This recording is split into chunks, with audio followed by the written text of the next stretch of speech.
Provérbios 22, 28, na versão atualizada que eu utilizo, diz: não removas os marcos antigos que puseram teus pais. Peço que a igreja repita na sua versão o verso 28.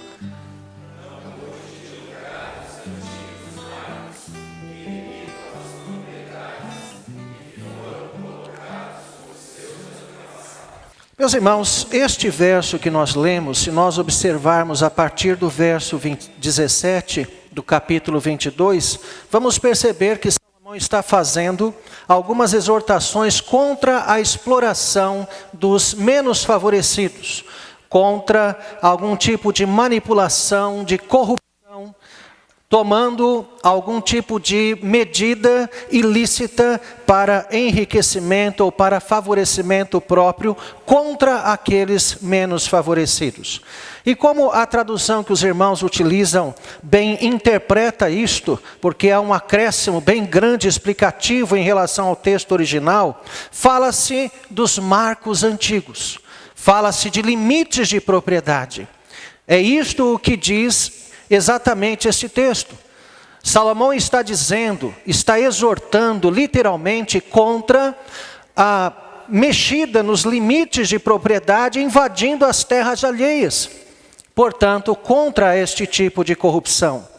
Ele está basicamente repetindo o que está em Deuteronômio 19, 14, é quase uma citação literal. Lá nós temos: não mudes os marcos do teu próximo, que os antigos fixaram na tua herança, na terra que o Senhor teu Deus te dá para a possuíres.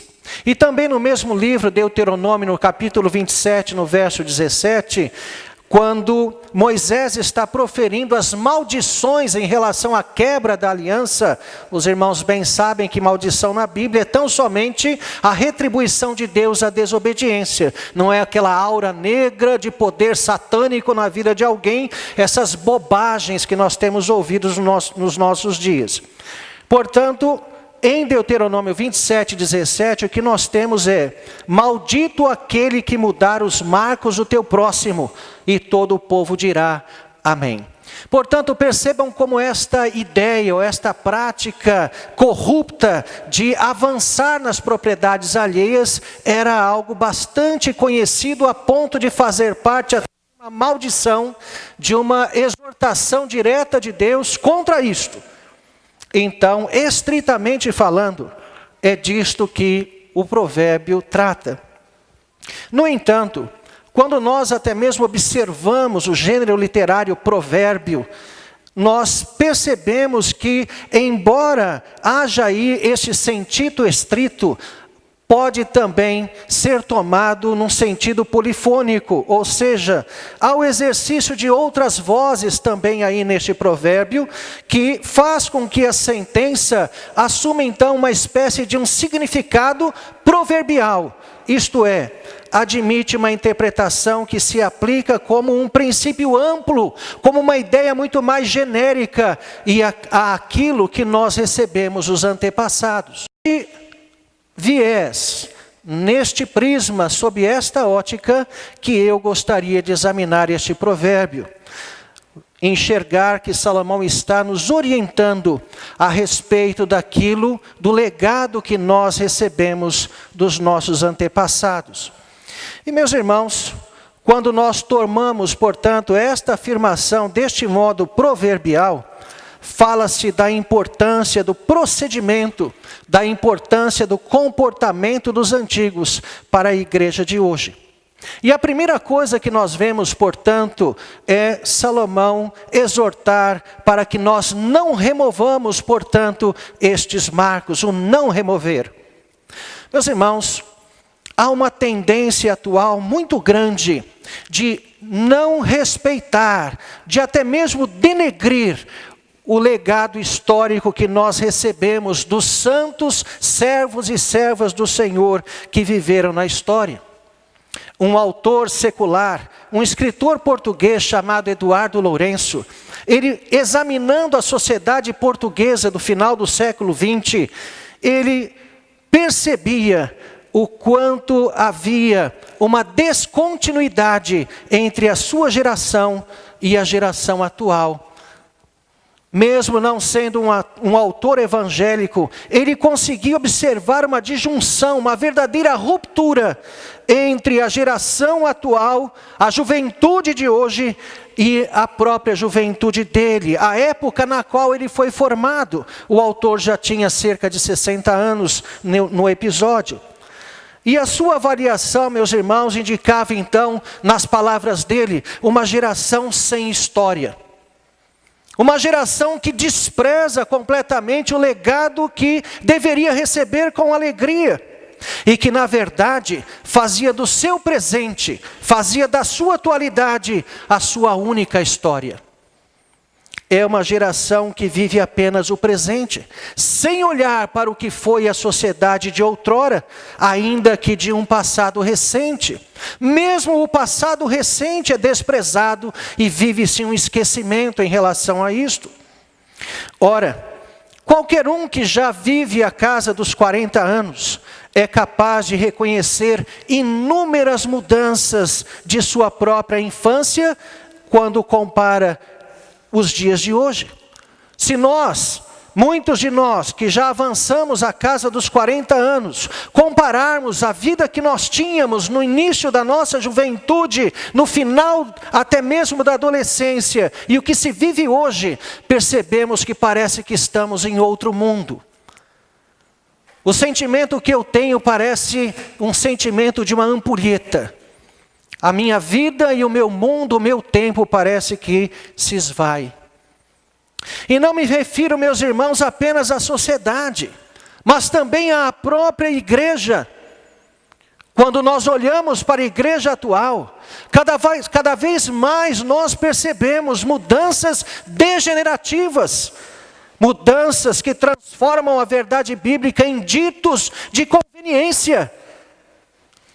Procura-se um evangelho confortável, um evangelho que está em linha com os meus desejos, e o culto, um exercício emotivo de autoajuda. Como os homens gostam destas coisas? Há, portanto, meus irmãos, uma tendência clara também de substituir a exposição da palavra de Deus por música. Hoje, mais e mais se faz isto. Se prega com música, se ora com música, em igrejas neopentecostais se cura com música, se profetiza através da música e assim por diante. A geração atual parece querer reinventar o evangelho, reinventar o culto. A forma de viver a vida cristã tem que ser outra. Há, portanto, uma ênfase exagerada no novo. Falar-se de tradição é quase herético. Falar-se de algo tradicional faz a juventude de hoje torcer o nariz. Parece algo castrante, tolhedor, cheira a naftalina, é coisa de museu. No entanto, meus irmãos, o apóstolo Paulo, uma das poucas vezes que ele elogia a igreja de Corinto, ele diz: de fato, eu vos louvo, porque em tudo vos lembrais de mim, e retendes as tradições, como vô-las entreguei. Lá em 1 Coríntios 11:2. Meus irmãos, esta ênfase atual no novo e no diferente, parece que os crentes não percebem isto, mas é uma simples influência direta e poderosa. Está em linha, portanto, com o projeto de mudança dos valores sociais, de todas as coisas boas da tradição evangélica cristã de nossa sociedade. E a substituição disto, da ética e da moral cristãs, que eram a base da nossa sociedade, por outros se podem ser chamados princípios pagãos e anticristãos. É isto, é o novo, é o diferente, tem que ser outra coisa. Isto que o pessoal vem vivendo, isto não nos basta. Salomão, portanto, diz: para que não sejam removidos os marcos que recebemos do passado, limites que não devem ser extrapolados. Temos que ter grande cuidado para não desprezarmos o certo e antigo em favor do novo herético e blasfemo muitas vezes. Uma outra verdade que nós devemos extrair do texto sob esta ótica em relação a isto, é que, portanto, Salomão afirma que há marcos, há limites estabelecidos na história, na tradição cristã que nós devemos considerar.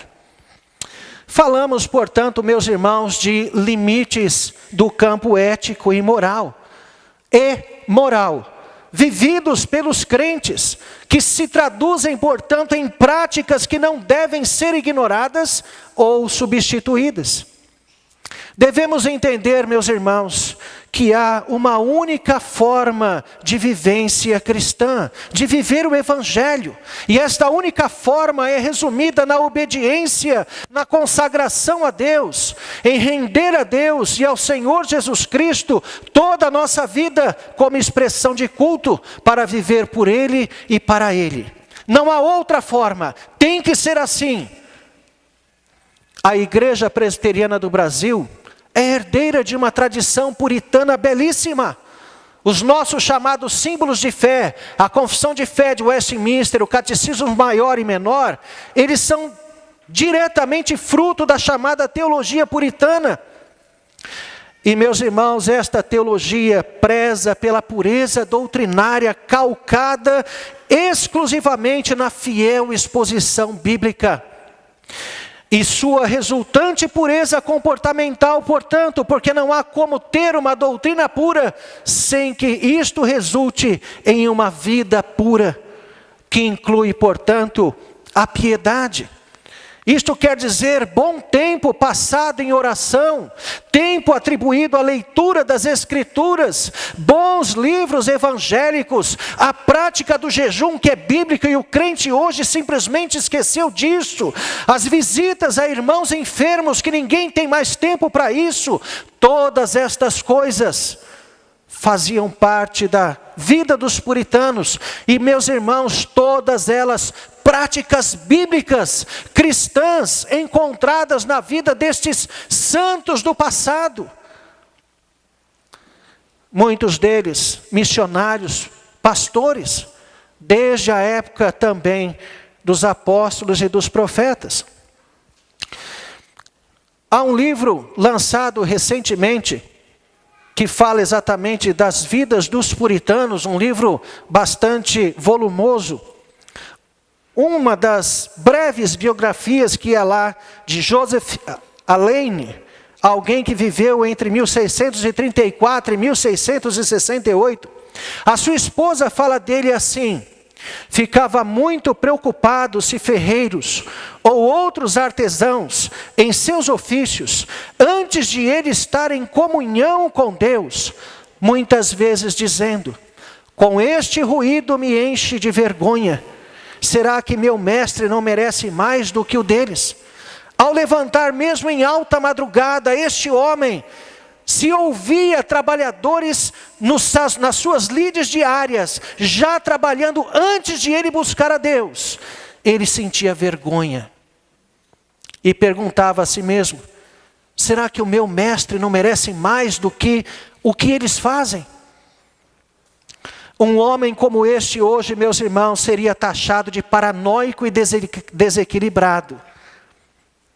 Martin Lloyd Jones, falecido em 1981, um pastor puritano de época recente, orientava as suas ovelhas a uma prática muito interessante que todos nós deveríamos imitar. Dizia que era mister ler autores evangélicos atuais, sem dúvida, há muitos autores magníficos da atualidade, mas dizia ele, sempre intercalando isso com a leitura de grandes autores do passado. Não apenas ler livros doutrinários, mas também biografias dos santos irmãos do passado. E o argumento dele era para que a igreja se mantenha a mesma, para que a igreja tenha o mesmo estilo de vida, a mesma consagração, a mesma dedicação que estes homens piedosos tiveram durante a história da igreja. Há um só evangelho, meus irmãos. Não há um evangelho para cada um. É um só. E é uma única expressão de fé, que é integral, viver 100% para Deus, buscar o reino de Deus e a sua justiça em primeiro lugar. E não há como fazer isso sem dedicar tempo a Deus, sem colocar como norte da nossa vida e de tudo que buscamos, a glória de Deus e o seu reino. Aprecio muito o conceito de Jonathan Edwards a respeito de pecado. Ele criou, ou ele percebeu este conceito como sendo o roubar da glória de Deus. Quando nós, ao invés de investirmos a nossa vida para a glória de Deus, queremos usar Deus para a nossa glória. Esta é a essência do pecado. E muitos, fazendo coisas lícitas, a licitude de uma coisa não garante a sua licitude, porque muitas coisas lícitas podem ser feitas com objetivos pecaminosos e para a glória do próprio ser humano. Mas quando nós realmente rendemos a nossa vida à glória de Deus, tudo o que nós fazemos, conforme Deus quer e não conforme nós queremos, então, realmente, a minha vida está em sintonia com o Senhor e não estou pecando até mesmo através de coisas lícitas. A presente geração tem uma agenda ímpia, uma agenda, portanto, que dedica o seu tempo a Deus, não a Deus, aliás, mas a si mesmo, que dedica todo o seu tempo para as coisas materiais. E todos nós, meus irmãos, praticamos isto.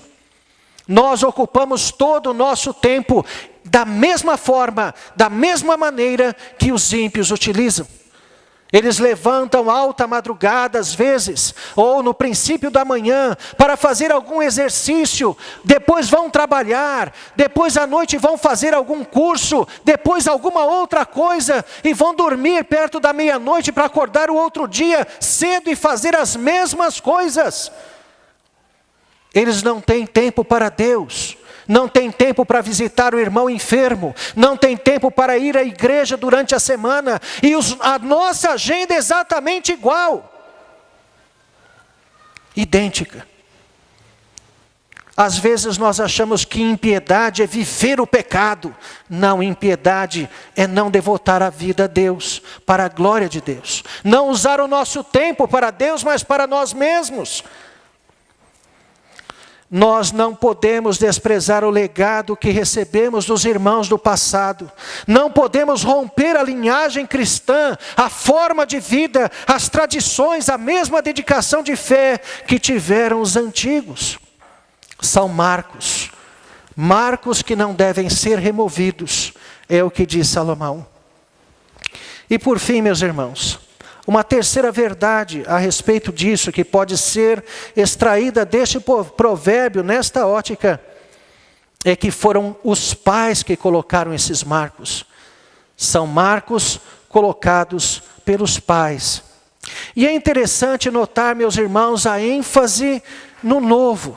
Que esta ênfase no novo, que já foi citada, não é apenas nos conceitos novos, mas também na juventude, na idade nova. Enfatiza-se a juventude, despreza-se a idade e a experiência. Hoje em dia, no mercado de trabalho, alguém com 35 anos já é velho. Há anúncios que colocam exatamente até os 30 anos e olha lá. A nossa sociedade despreza a experiência, despreza a idade. Curioso que Salomão tenha escolhido este termo, pais. Ele podia ter utilizado outros termos para se referir aos antepassados, mas ele utiliza exatamente este termo no provérbio. E aqui, meus irmãos, é o mesmo termo que ocorre lá no 5º mandamento, quando se refere a pai: honra teu pai e tua mãe. E nós sabemos que pai não era apenas um genitor, não era um reprodutor. Pai não é apenas um ancestral, mas pai é aquele que é digno de honra. Pai é aquele que deve ser honrado.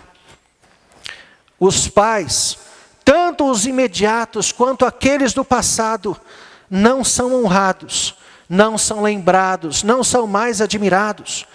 Confundiu-se honra com beijo e abraço, mas desrespeita-se o pai, não se obedece o pai, faça o que quiser. Nós vivemos uma época onde os filhos são tão degenerados, inclusive os da igreja, que acabamos por romantizar os filhos e dizer que são bons filhos, simplesmente porque ainda não nos mataram. Se eles não estão nas drogas e não são homossexuais, são bons filhos. Não importa se são desobedientes, mal criados, respondões e fazem o que querem. Então, quando nós olhamos para este panorama, percebemos que de fato, os pais de hoje e os pais do passado, por consequência, não são honrados, não são admirados, não são imitados em seu procedimento, se estamos falando de pais cristãos, como era esperado de acontecer. Estes do passado, eles são mortos que ainda falam, como diz o autor aos Hebreus. Mortos que pela vida deles, pela vida que tiveram, deixaram para nós a melhor herança, a herança mais preciosa de todas, o exemplo de uma vida piedosa e vitoriosa aos pés de Cristo. O autor aos Hebreus, referindo-se àqueles que viveram no Antigo Testamento, especialmente os do período intertestamentário, fala: homens dos quais o mundo não era digno, e mesmo depois de mortos ainda falam. No entanto, meus irmãos, aqui cabe uma avaliação do passar das gerações. Max Weber, um sociólogo bastante conhecido, em sua obra talvez mais conhecida, chamada Ética Protestante e o Espírito do Capitalismo, ele defende a tese de que o protestantismo não que gerou o capitalismo, inclusive ele diz lá com todas as letras, para que não seja acusado disso, mas ele sim explica que o protestantismo deu um verdadeiro impulso ao capitalismo. E ele explica por quê. Quando os primeiros puritanos vieram da Inglaterra fugindo de Maria Sanguinária, depois exatamente do período do interregno, chegam à Inglaterra, à América, eles têm a intenção de fundar ali uma sociedade cujos padrões, cujos conceitos fossem todos bíblicos cristãos. E assim foi. Viviam para a glória de Deus, faziam tudo, portanto, da melhor forma possível.